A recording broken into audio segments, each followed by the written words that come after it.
Bismillahirrahmanirrahim. Assalamualaikum warahmatullahi wabarakatuh. Alhamdulillah, pagi ini kita masih lagi diberi kesempatan oleh Allah untuk berada pada hari yang ke-15 Ramadan.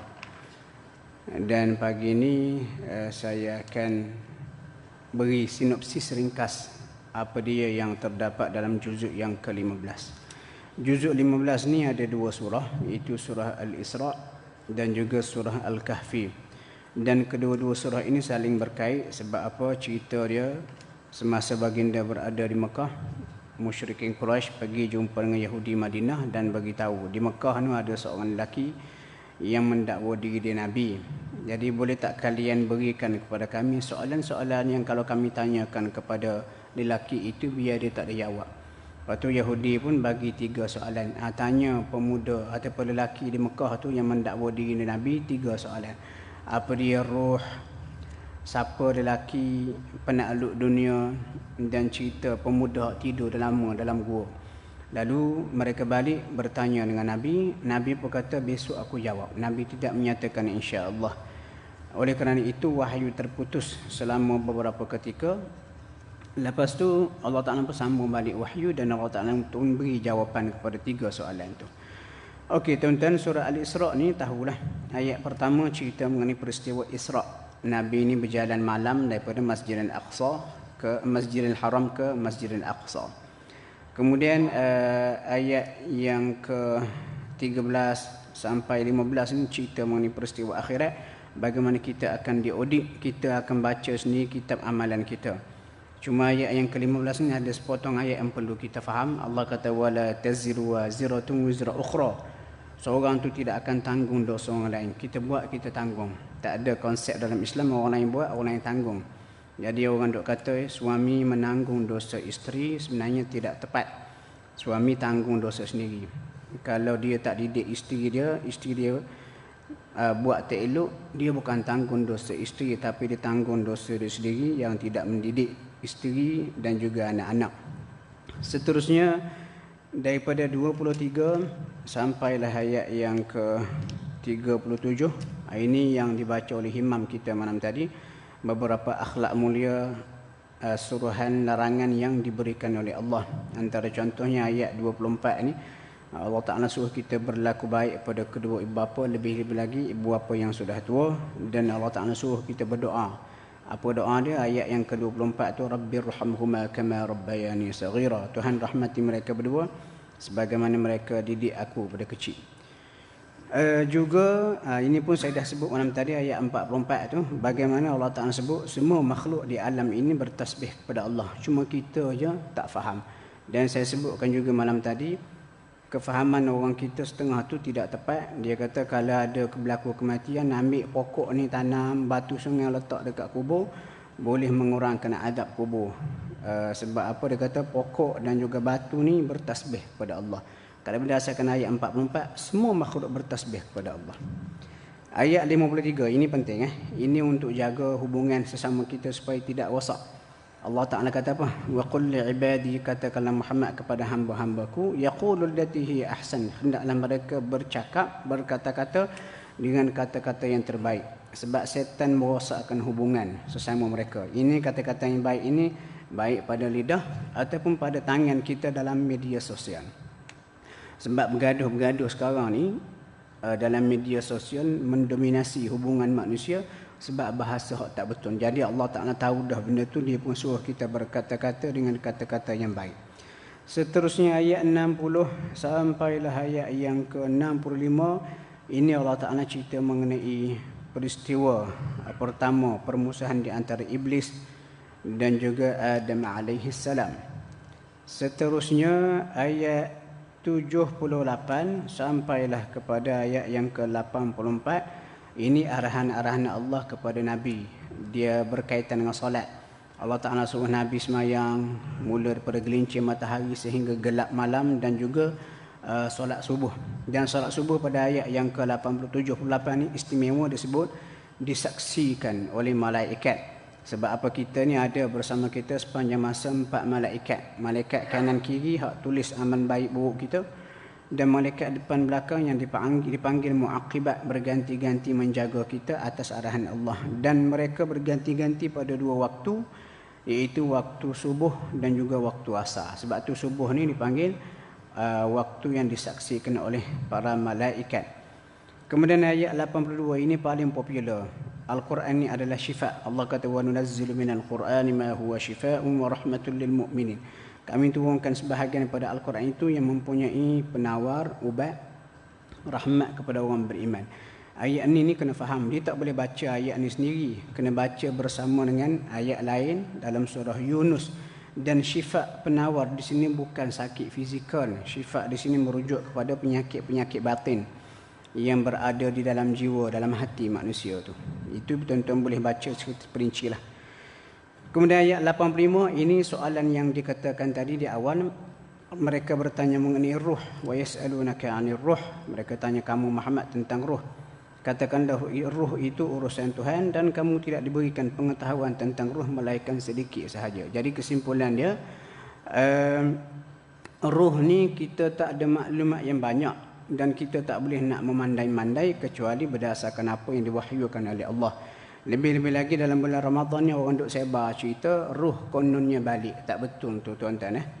Ruh ni kalau dah mati berada dah di alam barzakh, terkurung di situ dan mereka tak boleh keluar sampailah kiamat. Ada nas yang jelas. Ada pun orang kita duk kata ruh balik itu semua ajaran-ajaran bukan Islam. Kita jangan sebarkan. Dan yang terakhir sekali dalam surah Al-Isra ini, ayat yang cukup popular, biasa sangat kita dengar. Imam-imam lepas sembahyang dibaca wa qul alhamdulillahilladzi lam yattakhidh walada wa lam yakul lahu syarikun fil mulk. Kalau boleh kita jangan baca saja, kita kena faham apa maksud dia. Ayat ini ulama tafsir panggil ayatul izz, ayat keagungan. Ayat ini cerita mengenai Allah Taala Tuhan yang Maha Agung yang tidak memerlukan sesiapa. Dan kalau baca dalam tafsir Ibnu Katsir, Nabi mengajar ayat ini kepada kanak-kanak Bani Hashim yang baru boleh bercakap. Sebab apa? Nabi nak biasakan mereka dengan kalimah tauhid. Seterusnya tuan-tuan, surah Al-Kahfi. Surah Al-Kahfi ni ringkas ceritanya ada kisah, ada cerita mengenai beberapa perkara. Yang pertama, kisah mengenai sekumpulan pemuda yang tidur dalam gua. Ayat mana? Ayat 9 sampailah kepada ayat yang ke-26. Ini antara yang dibaca oleh saya tadilah.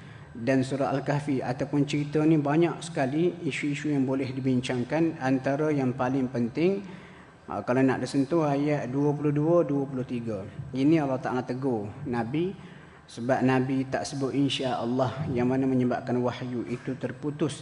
Jadi kesimpulan pada kita kena menghormati ataupun kita kena menjiwai kalimah insya-Allah dengan izin Allah. Itu adalah kalimah keramat yang digunakan oleh para Nabi dalam Quran dalam banyak tempat. Nabi Yusuf guna, Nabi Musa guna, Pak Mentua Nabi Musa pun guna dalam surah Al-Qasas, Nabi Ismail pun guna dalam surah As-Safat, dan Rasulullah sendiri pun ditegur kerana tidak sebut insya-Allah. Jadi kita lepas ni kalau nak bercakap, gunakan insya-Allah sebetulnya, tetapi jangan gunakan insya-Allah sebagai alasan untuk tak buat benda yang kita janjikan. Kemudian ayat 32 sampailah kepada ayat 44, ini pun ada kisah dua orang lelaki. Kafir, kaya, sombong, manakala yang miskin pula seorang soleh wali Allah. Yang si kaya berbangga dengan harta dia, dia ingat dia dapat benda ni kerana dia. Manakala yang soleh tu tegur dia. Yang soleh tu tegur kata macam mana? Ayat yang ke-39. Ini pun dikatakan bagus untuk kita amal.